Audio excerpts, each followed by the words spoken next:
Tagal. Siya mga kasulid, si Kuya Badoy, nagre-repair ng kanyang palumo. So dumaan ako din sa kanila. At matagal-tagal na tayo hindi nakakapagkarga. So araw ho ngayon ay naghahakot din ng kukulamber doon sa kabila.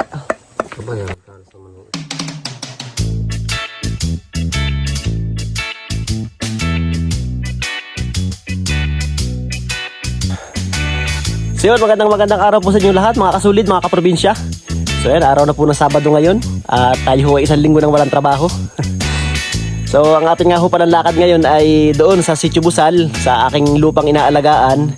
And then kapag humaagap at tayo medyo papala rin, ay tayo didiretso ng Dagatan Lake doon sa doon sa mismong lupa namin na mayroong konting niyog na atin hong kinukupra nung nakaraan. So dito na ho ako nagsimula ng intro sa daan dahil katitila lang ho ng ulan. So kanina hong umaga ako ay nakagayak na ay biglang bubuhos naman yung ulan. So hindi ko tayo nakapaglabas ng camera nung pag-angat natin sa bahay.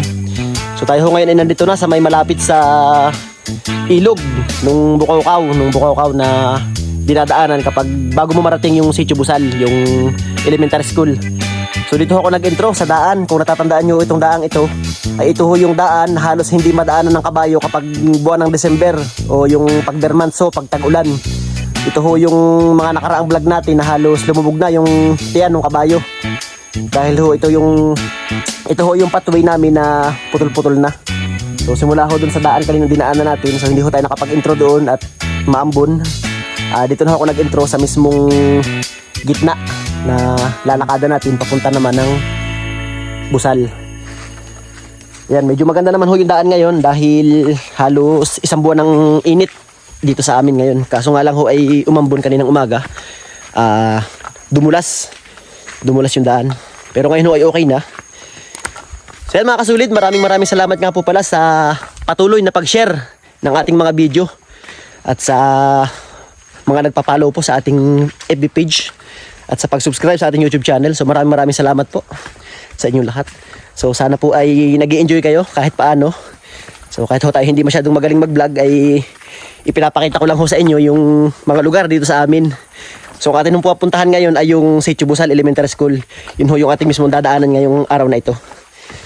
So ito ho yung ating dinadaanan ay yung lumang pathway. Ayan ho, sa likod natin putol-putol na. So dito ho naghihirap yung ating mga masisipag na teacher sa Busal kapag tag-ulan. At kapag naman ho tagbaha ay sila ay nasakay ng bangka. Doon sila sa kabilang ilog na daan. Pero kapag ho tag-ulan at hindi naman baha, dito sila madalas dadaan. So grabe ho yung putik dito kapag tag-ulan. So meron ho tayong mga video dito nung nakaraan na mga nag-trending sa YouTube at sa Facebook nung nakaraan tag-ulan. So ipapakita ko sa inyo yung ating dadaanan ngayon. So yun po yung ating mga pathway talagang putol-putol na. Nung nakaraang December ay halos hindi madaanan itong lugar na ito. Ito ho ay lubog na. Yan, medyo uminit kaya nagtuloy-tuloy na ho yung pagkatayo ng lupa. So ito ho ay yung pababa ng ilog ng Bukaw-Kaw.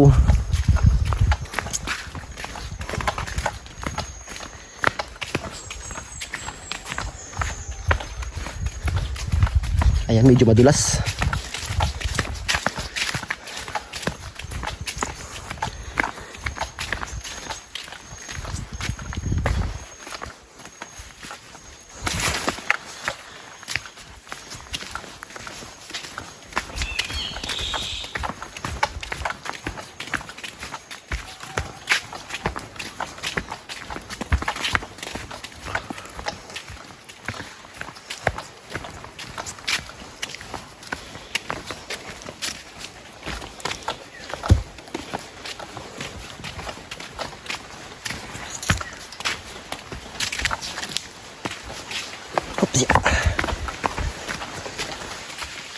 So yan mga kasulid, yung aming daan paakyat ng bundok.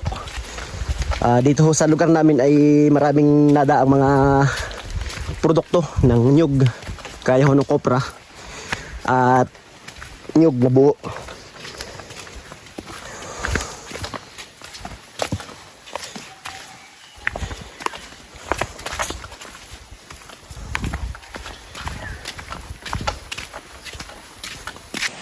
So yan po, tawid tayo ngayon ng ilog ng Bukawkaw, yung sapa ng Bukawkaw na ito ho yung mismong ilaya nung waterfalls na ating pinasyalan nung nakaraan hong tayo nag-upload. So ito ho yung pinakang ilaya niya.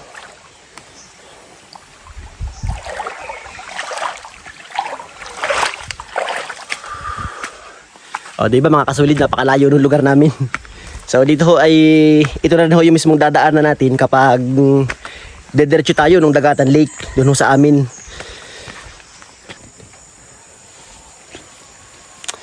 So ito nga po pala mga kasulid yung mismong site nung Sitio Bukawkaw. So ito ho yung bahay nayon nila dati na ginawang chapel. So doon ho sa likod yung dating chapel, kaso ay nawasak na sa katagalan. So dilipat ho nila dito yung chapel, kaso ay ito ho ngayon ay wasak na din. Ayan ho, wala nang bubong. Yung bubong ho ayan, nagliparan na dyan sa baba. So dito sa bandang gilid yung tubig nung Bukawkaw. So nung mga nakaraang piyesta dito, nung hindi pa ito sira nung hindi pa ho ito nawawasak, ay nakapag-vlog din ako dito, kaso parang naka-upload yun ay sa aking main profile. So hindi ho dito sa page. So ngayon ho ay nitong nakaraang taon ay wala ho ditong naganap na pistahan. So hindi ko ho alam kung bakit, pero noon ho nakaraan ay halos taon-taon dito may ginaganap na pistahan. So yun ho, nagkawasak-wasak na ho. Bumagsak na yung mga yero. At yun ho mga kahoy ay nabubulok na. So yun, lakad na ulit tayo. Ha? Sa kanya may nagala, nagbuwan Oo. diyan ah. Kakaabot doon. Yan, buwan. Yan tagal. Siya mga kasulid, si Kuya Badoy, nagre-repair ng kanyang palumo. So, dumaan ako din sa kanila. At matagal-tagal na tayo hindi nakakapagkarga. So, arada ho ngayon ay naghahakot din ng kukulamber doon sa kabila. Aba yan, nagtalas naman ng ito ko ito. So, ito mga kasulid, kung natatanda dyan itong castor na ito, ito yung in-upload natin nung last December na nabara doon sa pathway na luma, doon sa pathway na sira. So ayan na siya ngayon oh, maganda-ganda na yung katawan. Saka hindi na ho nababara. Ayan. May nagulong na lang. So, yun ho talaga ay nagkakasama lang kaya ganun. Naiho naman si Tandis sa likod oh, nakatambay din.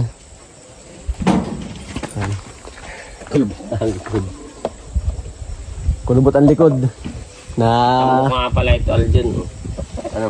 Diba ang hilad siya oh. yan ang babawasan mo tapos hihilahan para nagre-repair ng kanyang mga palangka. Ano yan? 2 araw nang nagulo. Sa hindi ka man pinapansin. Baka sala lang ang sabit ko. Pero talaga dito yan. Ubus na ubus ang kargahan niya sa bundok ano. Awan ko kayang kuya ang puto mo. April na uli ay kami April na baka uli ang mga simula namin dyan. Simula dyan sa busal hanggang Naway Mayo. Aba. hanggang Mayo. Mas matagal. Kaya nung unti nga naman ang tuyo ng nibla eh. Dahil bunga. Kaya lang parang balang matuyo. Hindi, talagang wala na. Kahit saan, nakakita ko. Kina Itchad nga, kina Mamay Harold. Sariwa din ang kinakaw. Wala din. Sariwa din. Ano. Sariwa. Di pag dinala mo yung sariwa, di susunod din lalo nang wala. Lalo nang Ako man di, nakadalawang kopra na dito.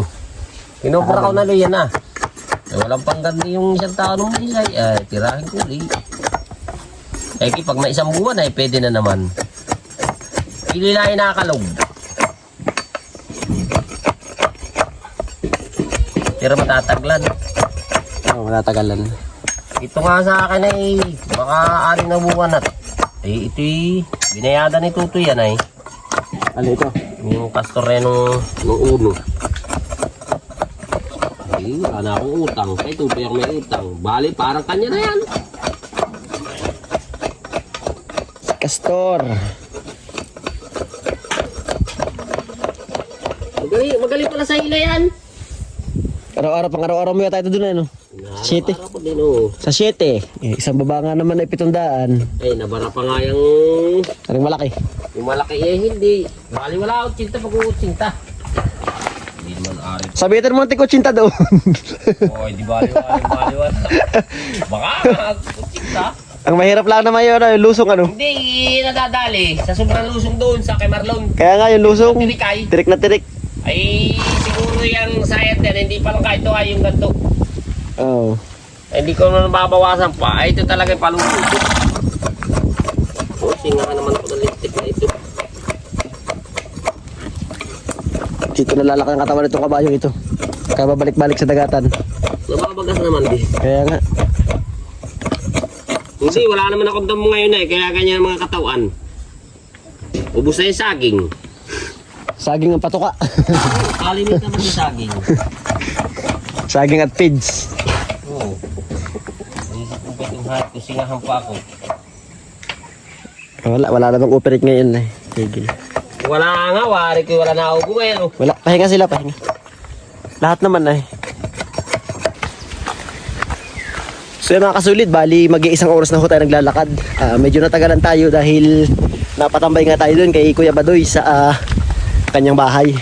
So malapit na ho tayo dun sa mismong school, nung elementary. At tayo ho ay lalampas lang dun. And then dun ho yung ating pupuntahan, yung Niyugan na ating bibisitahin. So yun, dito ho sa lugar na ito merong kaunting pathway. Kaso ay hanggang doon lang naman sa may pagbaba ng kipot.